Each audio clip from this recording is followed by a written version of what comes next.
Gumising na kayo!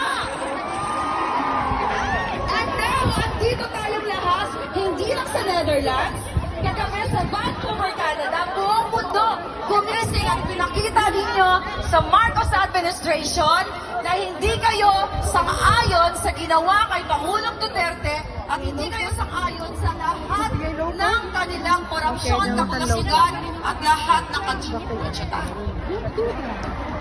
May censorship ba dito? Sorry I'm just being me. Alright? Walang sugarcoating. Pag ganun pa man, lahat naman tayo Maka-give up yung tatlo. Gandahan lang. Pero gusto ko lang makikita ng exercise.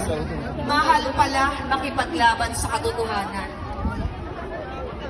Imagine nyo, isang ordinaryong maharlika na lumaki sa isang payong na pamumuhay, umaakyat lang ako sa puno nun Tapos gusto akong gurgurin ng isang makapangyarihang berdugo. Bakit? I love you too, darling. Thank you so much. So, gusto ko lang pong bigyan kayo sa pahuling salita. Huwag po kayong matakot. Dahil isa lang ang buhay natin. Kung mahal nyo yung bayan nyo, mahal nyo yung inyong mga anak, yung mga kinabukasan, huwag tayong sumuko sa pakikipaglaban. Sanay po kasi tayo sa Pilipinas na kapag congressman, mayor, natatakot tayo na gano'n kasi sinisindak tayo. Pero ngayon po nakikita ko ang tatapang niyong lahat. Dahil yan ang tunay na Pilipino.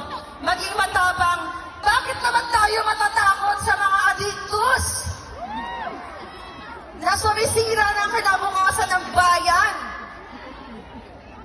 Imagine nyo isang maharlika, 4 na kaso. Sinong gumastos? Alam mo kasi yung isa, thank God, case dismissed with prejudice.